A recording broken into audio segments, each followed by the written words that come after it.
الحمد لله وكفى وسلام على عباده الذين اصطفى أما بعد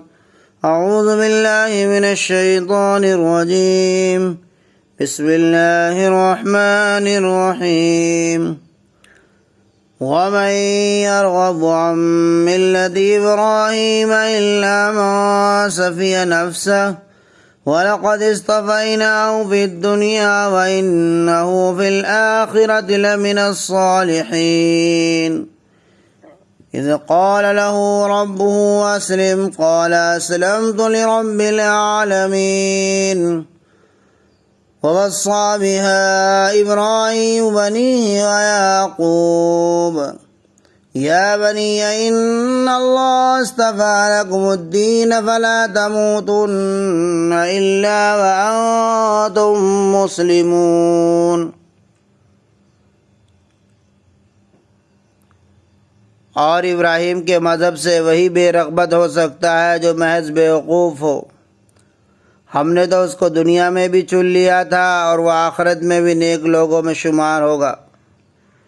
جب اس کو اس کے رب نے کہا تم فرما بردار ہو جاؤ، ابراہیم نے کہا میں کائنات کا فرما بردار ہوں۔ ابراہیم بھی اپنے بیٹوں کو اسی کی وصیت کر گئے، اور یعقوب بھی کہ میرے بیٹوں بے شک اللہ نے تمہارے لیے دین کو پسند فرما لیا ہے، اس لیے اسلام ہی کی حالت میں تمہیں موت آنی چاہیے۔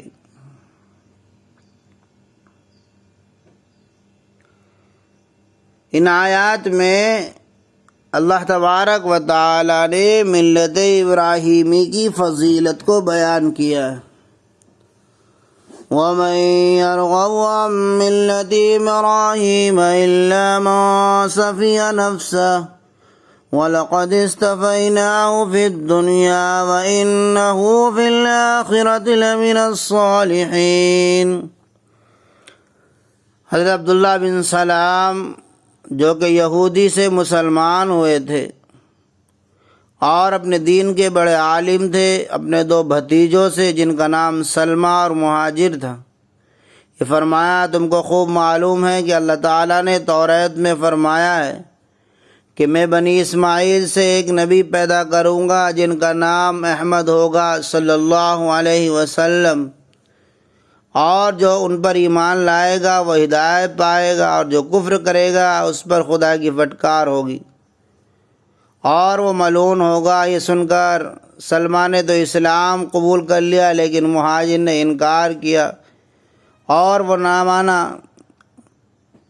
اس کے بارے میں یہ آیت نازل ہوئی جس میں حق تعالیٰ شانہ ارشاد فرماتے ہیں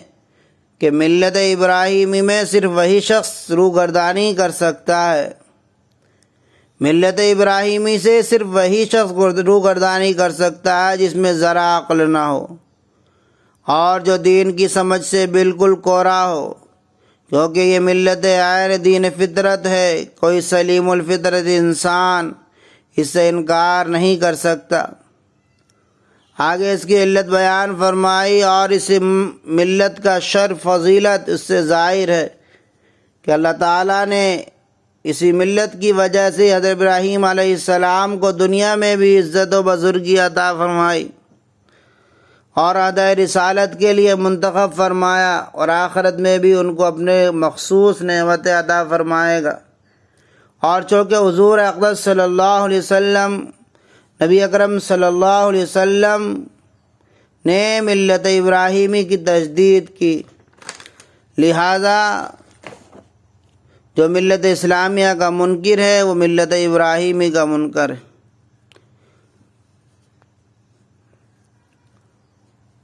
ملت ابراہیمی کی بنیادی اصول: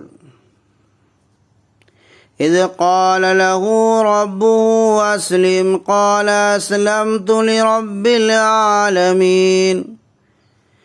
یہاں سے صاف معلوم ہوتا ہے کہ ملت ابراہیم کا بنیادی اصول اور پوری حقیقت ایک لفظ اسلام میں مضمر ہے، جس کے معنی ہے اطاعت حق، اور یہی روح و خلاصہ ہے حضرت ابراہیم علیہ السلام کے مذہب و مسلک کا، اور اسلام یعنی اطاعت حق ہی وہ چیز ہے جس کے لیے ساری کائنات پیدا کی گئی اور جس کے لیے انبیاء علیہم السلام بھیجے گئے اور آسمانی صحیفے اور کتابیں نازل کی گئیں۔ محترم سامعین، حضرت ابراہیم علیہ السلام نے اپنی اولاد کو وصیت فرمائی۔ حضرت ابراہیم علیہ السلام جب تک زندہ رہے اسی ملت اسلام پر قائم رہے، اور جب اس دنیا سے انتقال کا وقت آیا تو اپنے سب بیٹوں کو ہی ملت اسلام پر قائم رہنے کی وصیت کی۔ یہ جن میں حضرت اسماعیل علیہ السلام، حضرت اسحاق بھی تھے۔ پھر اسی طرح حضرت اسحاق علیہ السلام کے بیٹے یعقوب علیہ السلام نے وفات کے وقت اپنے بیٹوں سے کہا، اے میرے بیٹو، تحقیق اللہ تعالیٰ نے تمہارے لیے دین اسلام پسند کیا، اس کے سوا کوئی دین مقبول نہیں، بس تم ہرگز نہ مرنا مگر اس حالت میں کہ تم اسلام پر پختہ اور قائم رہو،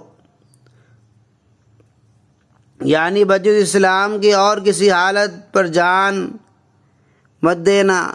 اس سے بھی ثابت ہوا کہ یعقوب علیہ السلام نے اپنی وفات کے وقت یہودیت یا نصرانیت کی وصیت نہیں کی، بلکہ حالت اسلام پر قائم رہنے اور اسی پر مرنے کی وصیت کی۔ الغرض، یہاں یہود و نصارہ کو بتایا گیا ہے کہ جن بزرگوں کو تم مانتے ہو اور جن کے دین پر تم چلنے کا دعویٰ کرتے ہو، وہ تو اپنی اولاد کو اپنے اسی دین کی پیروی کا حکم دے گئے جس پر وہ خود کاربند تھے، یعنی دین توحید اور ملت اسلام۔ اس لیے اگر تم انہیں پیشوا مانتے ہو تو ان کے اصل دین کا اتباع کرو، اور وہ اصل دین اب وہی ہے جس کی طرف نبی آخر الزمان صلی اللہ علیہ وسلم قرآن کریم کے ذریعے دعوت دے رہے ہیں۔ حق تعالیٰ کا بے انتہا شکر احسان ہے کہ جس نے اپنے فضل سے ہم کو دین اسلام عطا فرمایا اور ہم کو اسلام کی سچی محبت عطا فرمائی، اسلامی قوانین کی ہم کو پیروی نصیب فرما، اسلامی شریعت کا ہم کو کفارہ، اسلامی شریعت کا ہم کو ظاہراً باطناً اتباع نصیب فرما۔